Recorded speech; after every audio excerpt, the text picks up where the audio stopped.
Salut l'internaute, c'est Jemil et voici les 5 choses que j'ai à te dire aujourd'hui.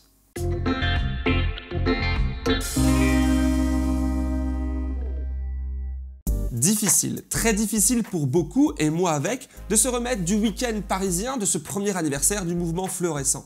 Et plus généralement, d'encaisser les coups, dans tous les sens du terme, depuis maintenant autant de temps. Mais on est là, et avec nous, nos revendications qui ne disparaîtront pas tant qu'aucune réponse politique ne viendra.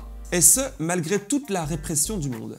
N'empêche que pour lutter sur la durée, puisqu'il le faudra, il faut savoir se préserver. Truc que je ne sais absolument pas faire, même si j'ai levé le pied, de force en réalité, sur la production vidéo, puisqu'il m'était devenu impossible d'être de rester à la fois qualitatif dans mon travail et autant présent sur le terrain. Voilà pourquoi il n'y a pas eu d'épisode des 5 choses depuis plusieurs semaines.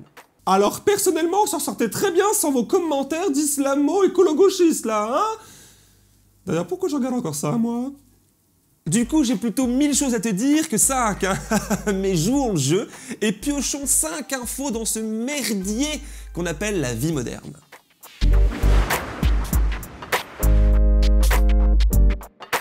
L'image fait sensation sur le web depuis plusieurs jours. Après les vaches à hublot nous permettant d'aller farfouiller dans leur ventre, voici la vache connectée à la réalité virtuelle.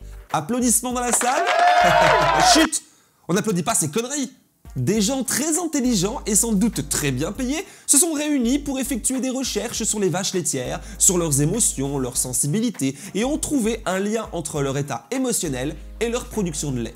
Des mammifères sensibles! Tiens donc, comme c'est étonnant. Et puis, comme tout mammifère, puisque pour produire du lait, il leur faut donner naissance à un veau, qu'on leur retire directement après la naissance, pour qu'on puisse, nous, boire leur lait à sa place, eh bien, ce casque de réalité virtuelle leur montre une autre réalité, bien plus agréable.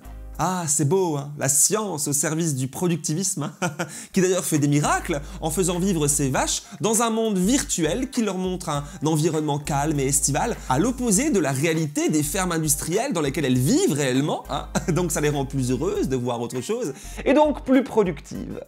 Oh, mais quand on traite les animaux comme des choses, ils se plaignent. Quand on leur reconnaît enfin une sensibilité, ils se plaignent. Non mais ils sont jamais contents ces gauchistes, hein?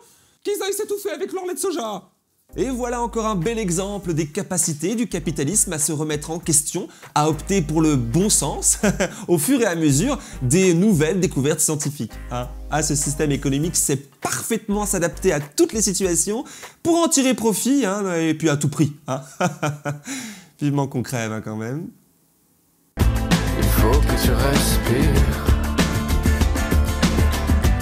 C'est demain que tout empire.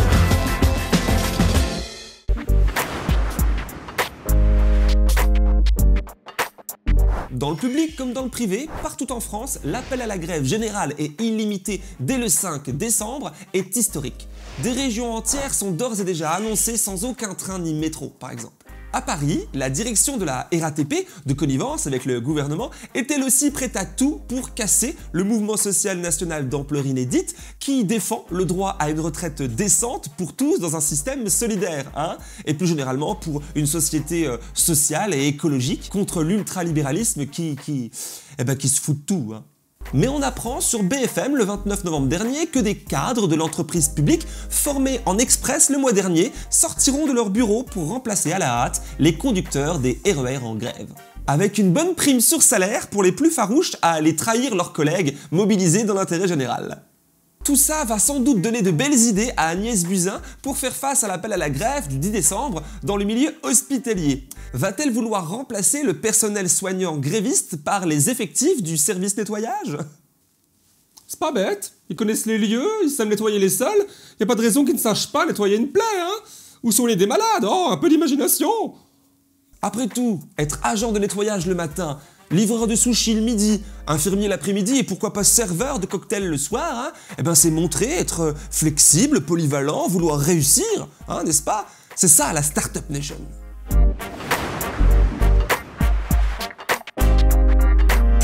À l'heure où j'écris cet épisode, nous sommes le 29 novembre et des hordes de consommateurs sont poussés dans des centres commerciaux blindés pour jouir du Black Friday et se sentir vivants quelques minutes dans leur vie vide de sens. Et peu sont ceux qui y échappent, puisque même l'État français a cédé à l'appel et à la tentation de la bonne affaire. C'est via le bulletin officiel des annonces des marchés publics qu'on apprend la bonne nouvelle. 2 PME françaises viennent de remporter les appels d'offres lancés par le ministère de l'Intérieur fin 2018, soit au plus fort de la crise des Gilets jaunes. On a même tous les détails techniques du matériel commandé, comme ici, 180 LBD 6 coups et leurs équipements commandés au fabricant d'armes Rivolier, qui se présente sur son site internet comme un groupe familial à capitaux français qui a su évoluer dans son cœur de métier. Traduction, ce qui veut dire qu'en plus de fabriquer et de vendre des armes de guerre pour aller tuer quelques personnes comme ça un peu partout dans le monde, ils se sont dit tiens dis donc, le marché de la répression des manifestants français, il est local, il est séduisant, on va le conquérir, n'est-ce pas? Et hop, 727 450 € d'argent public de plus dans les caisses de la petite entreprise familiale. La seconde PME à toucher le pactole, c'est la société Alcetex. Sur son site, elle se présente comme spécialiste des systèmes et services pyrotechnologiques dédiés au maintien de l'ordre.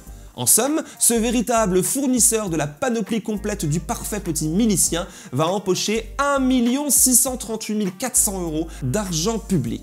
Et dans le même temps, à Saint-Brieuc, des policiers, notamment des baqueux, tous fraîchement équipés, s'entraînent à faire du maintien de l'ordre avec des lycéens en bac pro sécurité qui jouaient alors le rôle de manifestants, indéniablement cagoulés, violents et lanceurs de projectiles. Normal.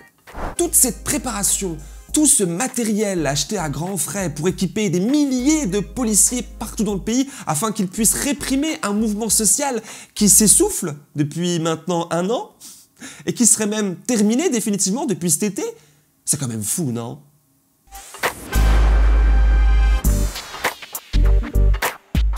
Il y a 10 ans déjà, l'ancien ministre de la Culture Jean-Jacques Elagon avait posé la question de l'existence de son ministère. Depuis, la marche forcée de la précarisation de la culture en France qui pousse indéniablement vers sa privatisation s'est fortement amplifiée. On en est maintenant aux antipodes de ce que défendait André Malraux quand, en 1966, il dénonçait alors les industries culturelles qu'il appelait des usines à rêve. Pour lui, les usines de rêve ne sont pas là pour grandir les hommes, elles sont là très simplement pour gagner de l'argent. Dès lors, et encore plus aujourd'hui, culture, art et divertissement de masse ne forment qu'une vaste bouillie confuse. Dans ce système économique capitaliste, la culture est perçue comme un marché industriel. D'ailleurs, ça fait déjà un moment qu'on parle d'industrie de la musique ou du cinéma par exemple. Et l'ère Macron fonce encore plus vite dans cette direction idéologique où le profit financier prime sur tout le reste, évidemment. Abandonnant alors toujours plus le monde culturel au secteur privé via le mécénat.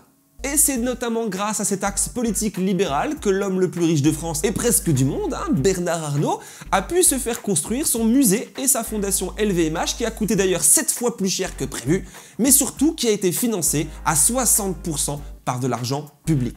Tout bénef alors pour l'homme aux 100 milliards d'euros de fortune personnelle. Quoi? Je vais pas tout commenter non plus. J'ai rien à dire.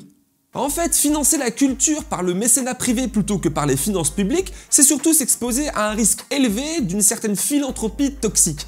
Ce qui veut dire que forcément, quand quelqu'un de fortuné ou qu'une grosse multinationale puissante vient à financer des choses dans la culture, elle s'attend à un certain retour sur investissement. Par exemple, certains mécènes voient leur nom gravé en lettres d'or sur les murs de musées ou encore peuvent exiger des expositions à la gloire de leur marque dans les locaux de ces institutions prestigieuses qui servent alors de vulgaires vitrines commerciales.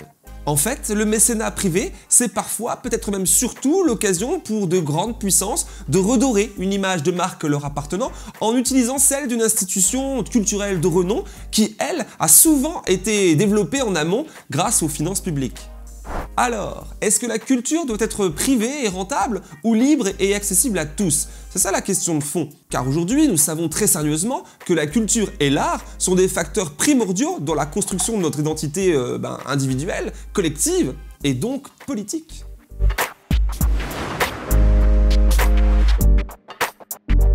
Et voilà mon cher internaute, on arrive au 5e point, la good news, la bonne nouvelle, mais oui je te fais le coup à chaque fois bien sûr. Avant ça, place aux 3 dernières choses bien pourries. On commence chez France Inter, une radio de gauche, on le sait tous, qui refuse de diffuser des messages publicitaires informant sur le référendum contre la privatisation d'ADP.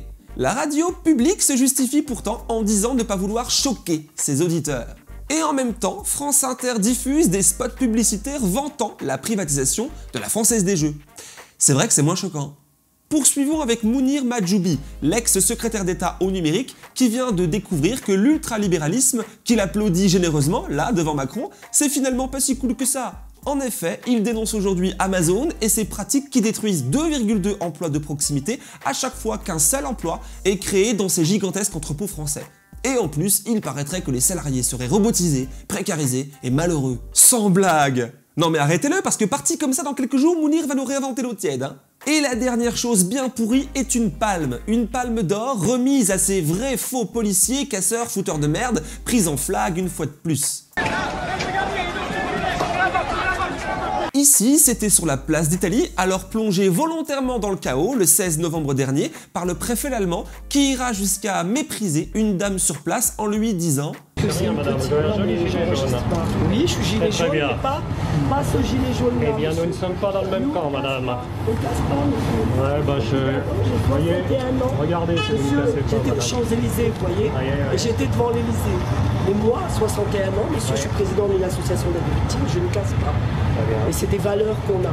D'accord? Après, Écoutez, nous, en vous ne tant me que gilet convainquez jaune, pas, madame. justement, oui, vous voyez, il n'y a pas de souci. Mais monsieur, j'habite le 13e, je suis parti à pied parce que vous avez arrêté les transports aux allez. Champs-Élysées. Ça Et on suffit. casse pas. Au bout d'un an, j'ai jamais rien cassé.